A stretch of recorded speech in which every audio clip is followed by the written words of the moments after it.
planarian. And I want you to think back to the pictures of the planarian that I drew at the beginning. What was maybe a very noticeable feature of these planarians? Eye spots. The eye spots. And the eye spots are actually part of their nervous system. They have two anterior eye spots. And once again, if it's anterior, what end are we talking about?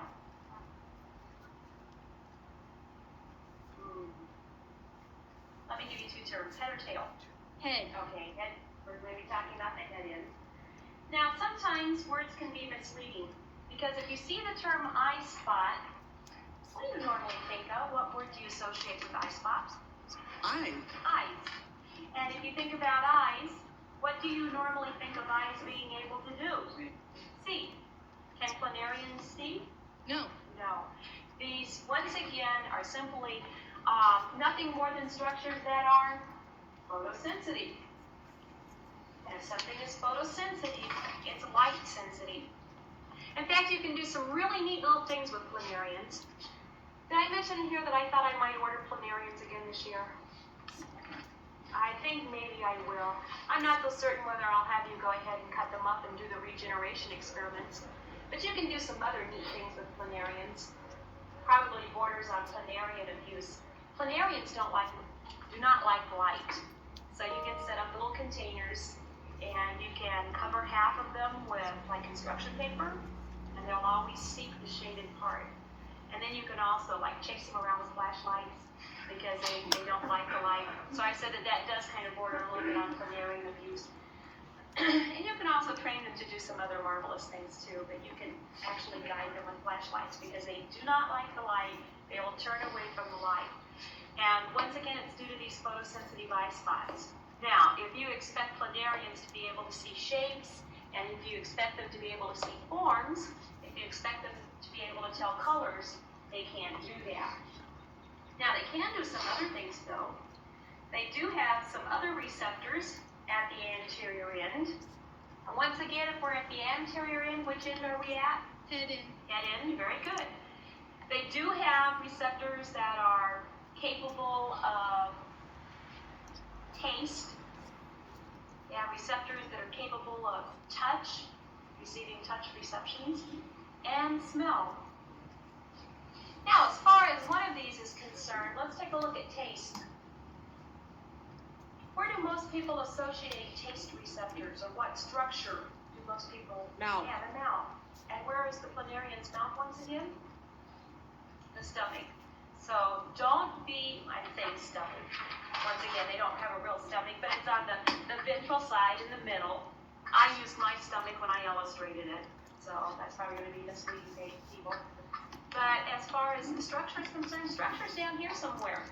And yet the taste receptors are up at the anterior end. And you're going to find that this is not unusual in invertebrate animals.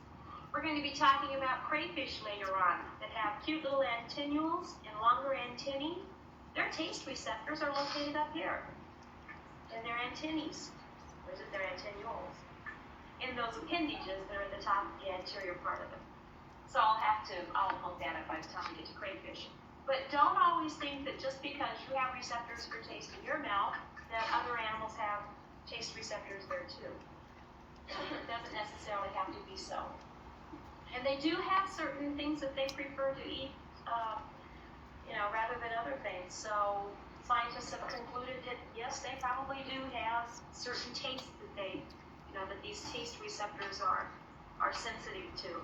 As far as touch, once again, this almost probably borders on planarian abuse, but you can take little probes that we have, and you can actually chase them around with the little probes because you can touch them on the anterior end and they'll turn away from it. You can catch them over here and touch them again and they'll turn away from it. Or you can take your flashlights and chase them all sorts of directions. Now, another thing too,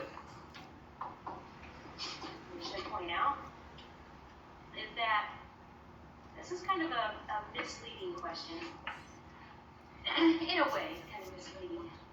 I've written down that ganglia form a brain.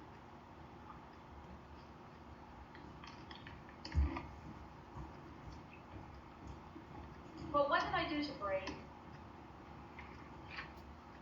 Brain. Put it in quotes.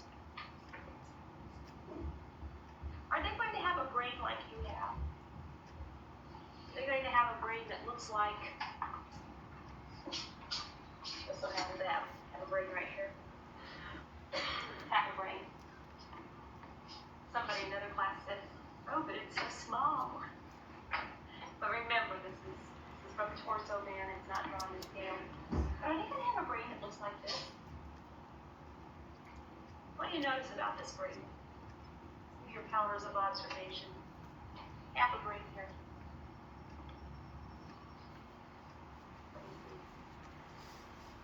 It's in sections. Ah, very good. In sections, it's in lobes. We have a large lobe here, another lobe here, here a lobe, there a lobe, everywhere a lobe. Okay. So we have lobes. And are their brains going to look like this? No, they're not. Remember, we're dealing with something very, very primitive. It's not until you get into, let's say the fish, get into the vertebrate animals, that you can actually start seeing some lobe structures. What we are dealing with here are simply some clusters of nerve cells.